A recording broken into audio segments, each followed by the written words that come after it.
So there you are, the newbie. You don't have any clients, you don't have a portfolio, and you're looking to take the camera and turn it into a career. Well, today we're gonna get you there, or at least get you started. What's good? This is Ty, and this is your go-to channel when you about that bread. Listen, this ain't the channel you go to when you wanna take better pictures or better video. This is the channel you go to learn how to make money with the skill set and tools you already have. We're all about getting that bag. Today we're talking about your portfolio. And the big question I get asked, if I don't have a portfolio, how do I build one?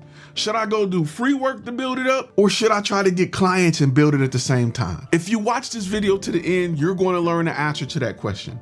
I'm going to also give you part 2 of this video for free. Everybody, not just Gold Plus members, but everybody who clicked the link below will get access to part 2 of this video, where I'm not only going to teach you how to go out and get clients for your portfolio, I'm gonna tell you word for word what to say. I'll give you that template for free.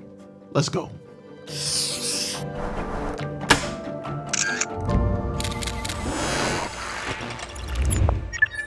Now, before we get started talking about the free stuff, I need to punch you in the throat. Even if you're new to this industry and you lack any real work, always aim for paid work first. You may be thinking I'm saying that because I'm trying to get you paid. Well, I am, but there's more to it than that. Paid work just looks better on a portfolio. Free work always look like free work. That's because flavor matters. Think of your portfolio as a gourmet dish. Now, paid work is like that secret ingredient that gives the dish its unique flavor. It got specific requirements, deadlines, and client expectations. It's not just about snapping a pic or shooting a video. It's about delivering a product that meets a client's vision, that the client has stake in, and that the client feels confident about its ability to get results. If your portfolio is filled with free work the client had no stake in, you can always tell. Usually it's a little sloppier because the client finally settled on something passable. And they did it because when it comes to free work,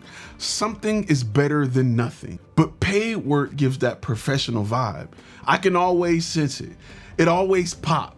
So never start looking for free work, even if it's just to build your portfolio. Take the chance and try for paid stuff first, or develop a relationship with a beta client. I go into major detail in this in stage 1 of our master course, available to our gold members. Now, if it's been a few months and you just can't swing it, I get it. We've all been hungry for the opportunity, and now the balance of power has swung a bit. So what do? While I'm a huge advocate for getting paid for your skills, I also understand the reality of the game. Sometimes, especially when you're just starting out, you may have to consider doing some free work. It should be a stepping stone, not a permanent path. If you decide to do this, think of it as an investment in your future, a way to get your foot in the door, but with conditions. And we'll dive into those conditions in just a bit. So the main draw to doing unpaid work, the thing you need to take away from it, or the goal of it, is to do real work for real people. That way you build credibility. It's not just about creating something pretty that you can post on your page, but you get the credibility from creating that content. There's a world of a difference between having a portfolio filled with just Dropbox or G Drive links versus showcasing work that lives out in the wild. Imagine a potential client is browsing through your portfolio and they see your work featured on live websites, or maybe in a commercial that's being aired. That's powerful. It's like showing off a trophy. It gives you credibility.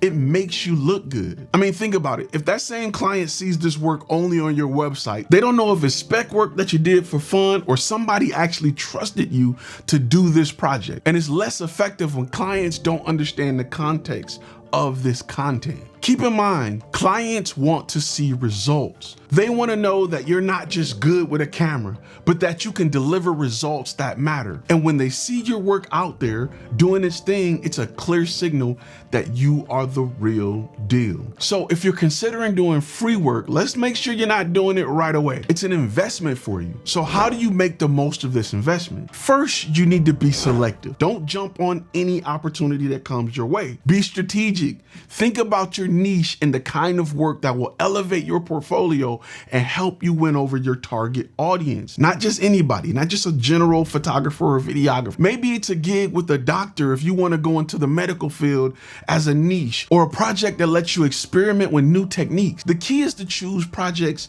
that align with your goals and the direction you want to build your business in. Landscape photography won't help me land more product photography clients, so why would I go out and do a bunch of that? Keep in mind, you're putting in the effort, the time, the money, so you want to walk away with the perfect stuff. I mean, you can settle for bad opportunities when they're paying you. The gold members and I call these layups. But when you're doing stuff for free, you call the shots. Let's set clear boundaries. Just because it's free to use doesn't make it a free-for-all. Set clear expectations. Define the scope of the project, the deliverables, and the timeline. Remember, you're still a professional, and this is still professional engagement, and we're still representing our brand, and we want to do so as professional as possible. Make sure you choose an opportunity that allows you to retain creative control. Since you're not getting paid, you should have a say in the creative direction. This ensures that the end product is something you can produce with little out-of-pocket money. It's something that's results-based,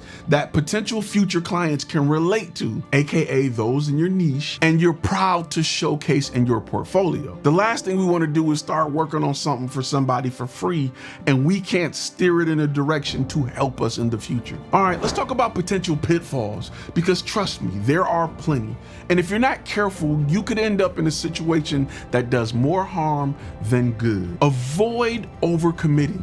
It is easy to bite off more than you can chew, especially when you're eager to build your portfolio. But overcommitting can lead to burnout, subpar work, and potential future losses. Free work can get you bad reviews as well. Keep that in mind. Remember, quality over quantity, always. Steer clear of the exposure trap. We all heard it before. Do this gig for free and you'll get a ton of exposure. The people who make these pitches are not people you want to associate with. They are manipulating you. They're hard to work with and just jerks. You can find somebody that's worth your time instead. Also, protect your rights. Just because it's free doesn't mean you should give away all your right. Make sure you have a clear agreement in place that outline how the work can be used.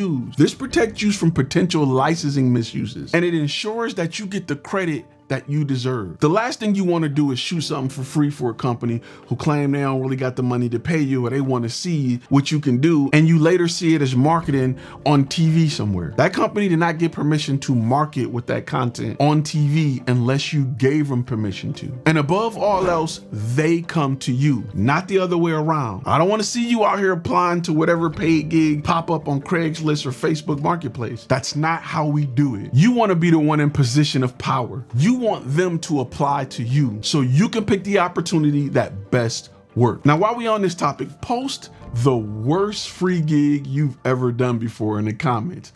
I would love to hear it. All right, fam, we covered a lot of ground today. If you're trying to build that portfolio, I feel for you. It's not easy, but I've been asked this question enough times to know that it's on your mind. Remember, every challenge is an opportunity in disguise. Speaking of opportunities, I'm releasing part 2 of this video. It's going to be free. Click on the link below. Now, usually part 2 is only available inside our membership site, but I'm giving this one away for free. I'm gonna give you some word for word ways to pitch yourself to these sorts of opportunities that can make or break the deal. It don't matter if you've been doing this for a while or you new. It's a tactic you definitely don't wanna miss. So click that link below. Now, if you're a Gold Plus member, remember you also get access to the 5 key steps for creating an effective portfolio that converts course. It teaches you what content works best for a portfolio and how to design that portfolio to not just show what you can do, but how to convert that website visitor into a paid client. The days of just posting your best clip set to music are over. Don't be that guy. Don't do that. If you want to see a video teaching you what you should be doing to charge more for your work, click that video on the screen. And as always, be inspired, be creative, be profitable. I should have came on this bad boy like fro nose photo, but I was like, nah, I ain't gonna do that. But I will be bro nose photos. I need to see if that domain's available. No, I ain't gonna do that. I ain't gonna do that, bro. I know that's your thing. I ain't gonna do it. Around here, we do throat punches. That's what we do. Got my brass knuckles ready. You know what I'm saying? Just in case. It is what it is, fam. Let's go.